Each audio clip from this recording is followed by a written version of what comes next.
Hi guys, it's Lindsay, aka Makeup and Mobility, where we like to focus on makeup and disability advocacy on this channel. Today's video is going to be a disability advocacy focused video on the documentary Remembering Willowbrook. Willowbrook was a state-run New York institution for people that have disabilities. And a lot of things went on in this state-run institution. They were taking care of individuals and not treating them well. They were laying in their own feces and they were being abused.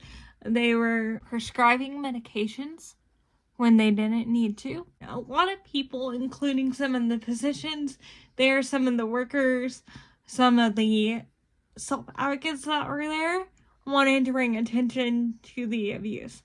A lot of the parents wanted to bring attention to the abuse and the neglect that they were getting in state-run institution. And it actually took the work of 2 reporters to get it closed. And there was a big long expose on it done by a reporter and a self-advocate from the name of Bernard Carabello, which I have him to thank for, inspiring me with my advocacy and closing the state-run institution. The reporter's name that did the expose, along with Bernard Carabello, was named Geraldo Rivera.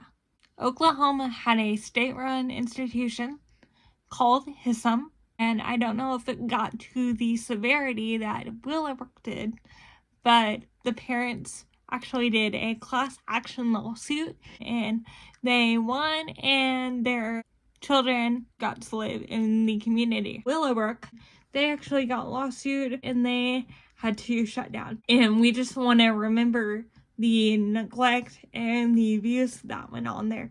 So it's the 50th year of remembering Willowbrook. We just want to remember everything that happened there. So that state-run institutions and group homes, Oklahoma does not have any state-run institutions that are public. They're all private.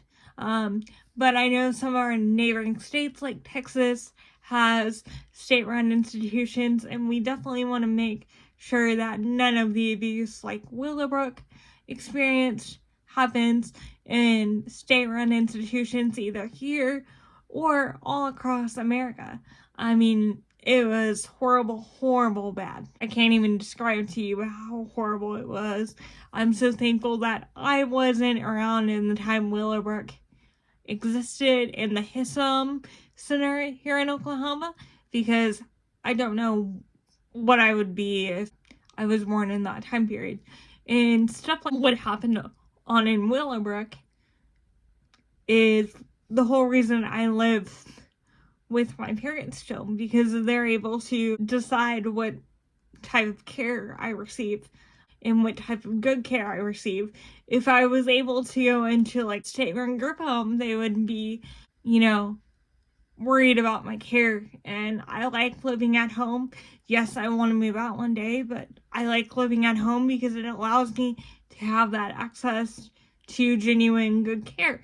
Because a lot of these group homes and a lot of these private ICFs and other states are seeing a wrong caregiver crisis that we're seeing around the nation here within the past couple of years, because they're extremely understaffed.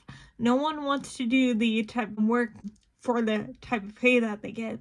And we just need to make sure that we're paying people who are actually caring for people that have disabilities better.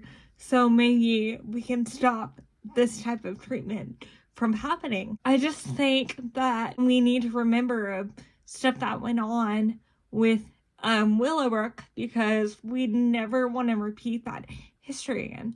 And if we don't know about the history of what went on in these institutions that were famous, like Willowbrook and like HISM, if you're talking about Oklahoma-based history, if we don't know what went on in these institutions, we're gonna end up repeating history, and that's something I don't want when we're talking about people that have disabilities, because people with disabilities deserve proper care, good care, and people that actually care about them, improve their lives, and lives the lives that they want. And that's why some of the laws need to change federally and here in my state as well. And I just am thankful for all the people who brought attention to Willowbrook, the two reporters, the parents, the families, the self-advocates who started self-advocacy organizations. And that's why self-advocacy organizations are so important, because it allows us to empower self-advocates to speak up and stand up for themselves and their rights and speak out for what they believe in. And I cannot thank them enough for all the work they did to close that institution. I pray that you guys watch the documentary if you want to learn more. I will have it linked down below. It's free to watch. I hope you guys remember Willowbrook and research it for yourself and make sure that abuse and neglect like they experienced there never happens again for people that have disabilities. I just can't thank the people enough who brought awareness to the situations that were going inside that facility, because they were scary.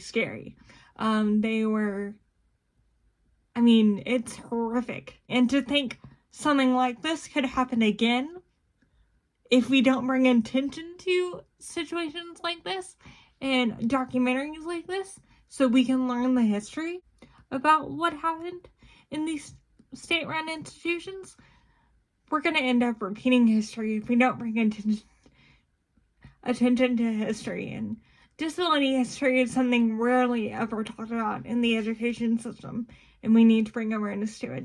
So I hope this video brought you some awareness to it, and I hope you guys check out the documentary for yourselves and learn more about the Willowbrook institution in the state of New York and what went on there.